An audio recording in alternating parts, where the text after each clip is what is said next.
Bacaan Alkitab 15 Februari, Keluaran 39 ayat 1 sampai Keluaran 40 ayat 38. Dari kain ungu tua, kain ungu muda, dan kain kermisi dibuat merekalah pakaian jabatan yang dipakai apabila diselenggarakan kebaktian di tempat kudus.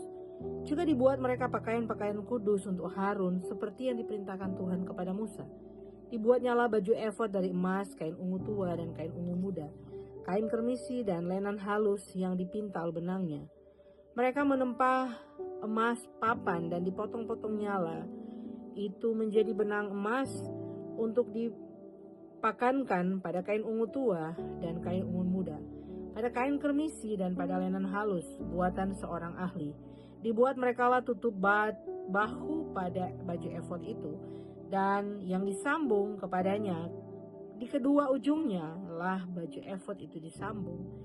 Sabuk pengikat yang ada pada baju efod itu adalah seiras dan sama buatannya dengan baju efod itu, yakni dari emas, kain ungu tua, kain ungu muda, kain kermisi, dan lenan halus yang dipintal benangnya, seperti yang diperintahkan Tuhan pada Musa. Dikerjakan mereka permata krisopras, yakni dililit dengan ikat emas, diukirkan padanya nama para anak Israel yang diukirkan seperti materai. Ditaruhnyalah itu pada kedua tutup bahu baju efod, sehingga permata peringatan untuk mengingat orang Israel seperti yang diperintahkan Tuhan kepada Musa. Dibuatnyalah tutup dada buatan seorang ahli, buatannya sama dengan baju efod, yakni dari emas, kain ungu tua, kain ungu muda, kain kermisi, dan lenan halus yang dipintal benangnya. 4 persegi dibuatnya itu, lipat 2 dibuat mereka tutup dada itu, sejengkal panjangnya dan sejengkal lebarnya. Ditata merekalah itu dengan 4 jajar permata yaspis merah, krisolit, malakit. Itulah jajar yang pertama. Jajar yang kedua, permata batu bara, lasurit, yaspis hijau. Jajar yang ketiga, permata ambar, akik, kecubung.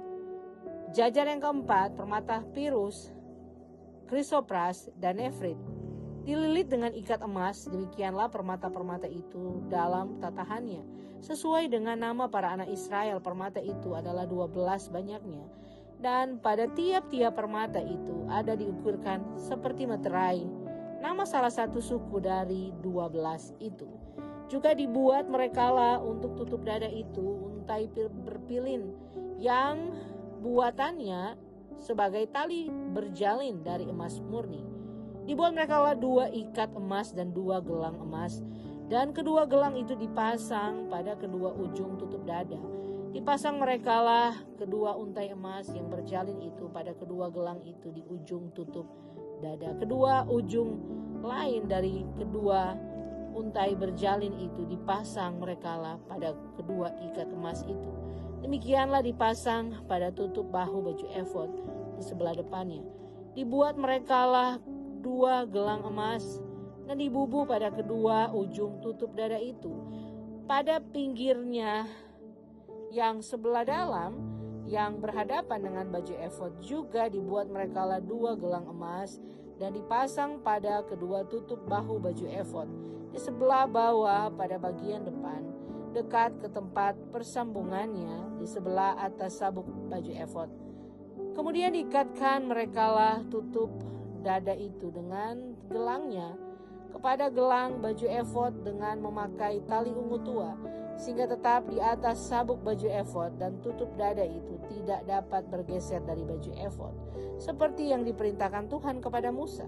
Dibuatnyalah gamis baju efod buatan tukang tenun dan kain ungu tua seluruhnya. Leher gamis itu di tengah-tengahnya seperti leher baju sirah. Lehernya itu mempunyai pinggir sekelilingnya supaya jangan koyak.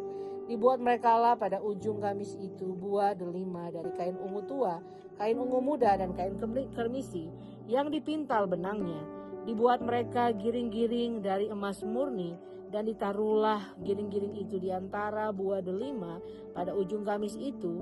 berselang-seling di antara buah delima itu, sehingga satu giring-giring dan satu buah delima selalu berselang-seling pada sekeliling ujung gamis yang dipakai apabila diselenggarakan kebaktian seperti yang diperintahkan Tuhan kepada Musa.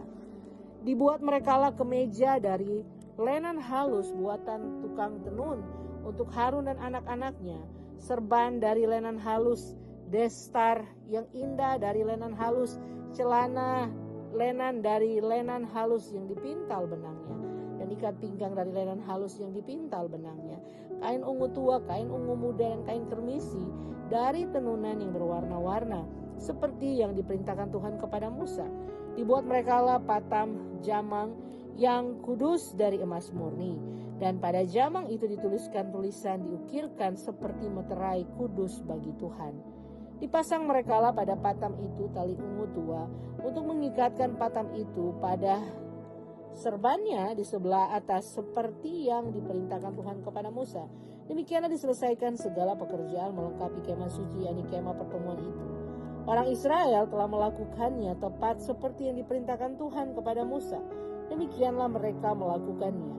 Dibawa merekalah kemah suci itu kepada Musa, yakni kemah dengan segala perabotannya, kaitannya, papannya, kayu lintangnya, tiangnya, dan alasnya, tudung dari kulit domba jantan yang diwarnai merah, tudung dari kulit lumba-lumba, tabir penudung, tabut hukum Allah dengan kayu-kayu pengusungnya, dan tutup pendamaian, meja segala perkakasnya dan roti sajian, kandil dari emas murni, lampu-lampunya, lampu yang harus teratur di atasnya, dan segala perkakasnya, minyak untuk penerangan, mesbah dari minyak untuk penerangan, mesbah dari emas, minyak urapan ukupan dari wangi-wangian, tirai pintu kemah, mesbah tembaga dengan kisi-kisi tembaganya, kayu-kayu pengusungnya dan segala perkakasnya, bejana pembasuhan dengan alasnya, layar pelataran, tiangnya dan alasnya, dan tirai untuk pintu gerbang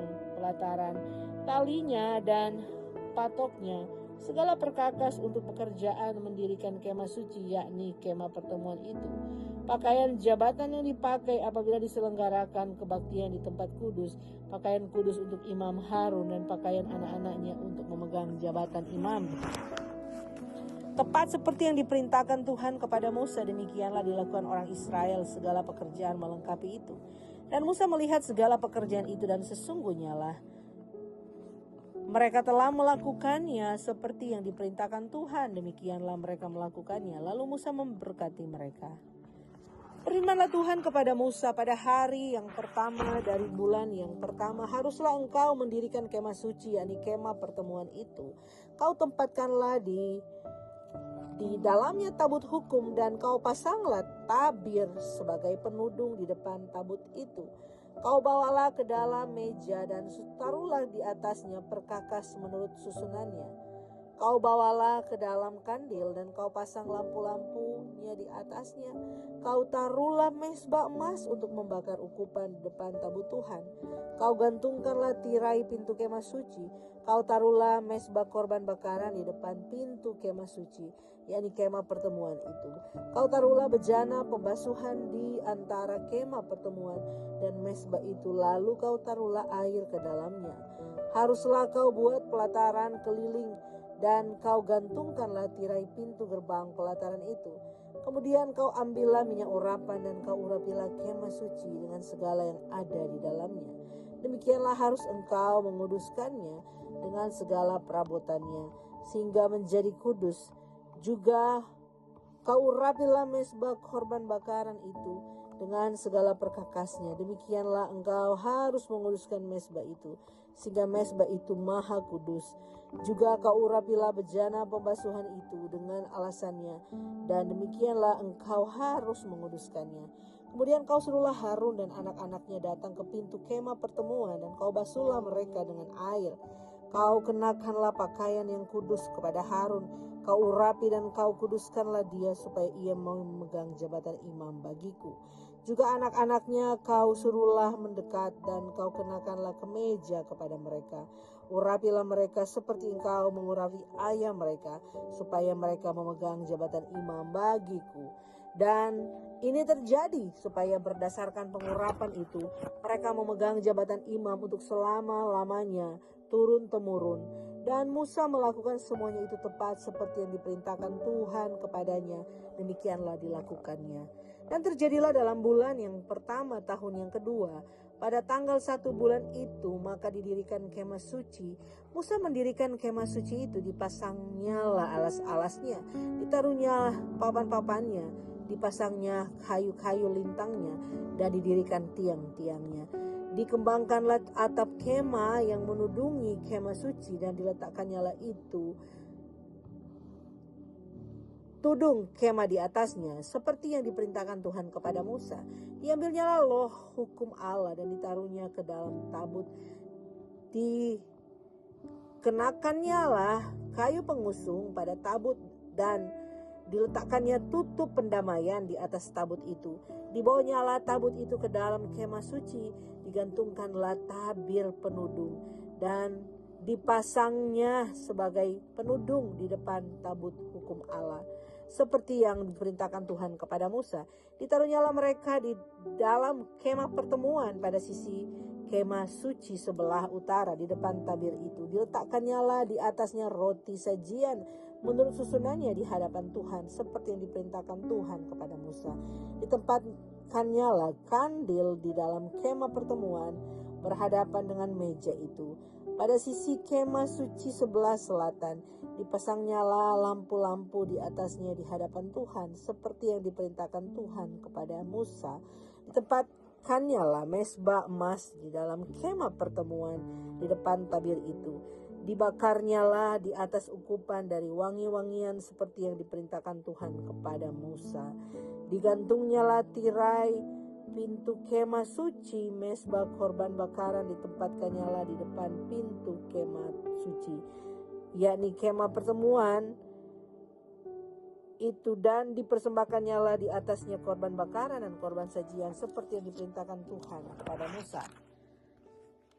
Di tempatnya lah bejana pembasuhan di antara kemah pertemuan dan mezbah itu. Lalu ditaruhnya lah air ke dalamnya untuk pembasuhan. Musa dan Harun serta anak-anaknya membasuh tangan dan kaki mereka dengan air dari dalamnya. Apabila mereka masuk ke dalam kemah pertemuan itu, dan apabila mereka telah melekat kepada mezbah itu, maka mereka membersihkan kaki dan tangan seperti yang diperintahkan Tuhan kepada Musa. Dirikannya lah tiang-tiang pelataran sekeliling kemah suci dan mezbah itu, dan digantungkannya lah tirai pintu gerbang pelataran itu. Demikianlah diselesaikan Musa pekerjaan itu. Lalu awan itu menutupi kemah pertemuan, dan kemuliaan Tuhan memenuhi kemah suci, sehingga Musa tidak dapat memasuki kemah pertemuan, sebab awan itu hinggap di atas kemah itu. Dan kemudian Tuhan memenuhi kemah suci. Apabila awan itu naik dari atas ke bawah suci, berangkatlah orang Israel dari setiap tempat mereka berkemah. Tetapi jika awan itu tidak naik, maka mereka pun tidak berangkat, sama seperti awan itu balik. Sebab awan Tuhan itu ada di atas kemah suci pada siang hari, dan pada malam hari ada api di antaranya, di dalamnya, di depan mata seluruh umat Israel pada setiap tempat mereka berkemas. Pembacaan dari Perjanjian Baru Markus 1 ayat 1 sampai 28. Inilah permulaan Injil tentang Yesus Kristus anak Allah. Seperti ada tertulis dalam kitab Nabi Yesaya, "Lihatlah, aku menyuruh utusanku mendahului engkau. Ia akan mempersiapkan jalan bagimu. Ada suatu orang yang berseru-seru di padang gurun. Persiapkanlah jalan untuk Tuhan, luruskanlah jalan baginya." Demikianlah Yohanes Pembaptis tampil di padang gurun dan menyerukan, "Bertobatlah dan berilah dirimu dibaptis, dan Allah akan mengampuni dosamu." Lalu datanglah kepadanya orang-orang dari situ, seluruh daerah Yudea dan semua penduduk Yerusalem, dan sambil mengaku dosanya, mereka dibaptis di sungai Yordan.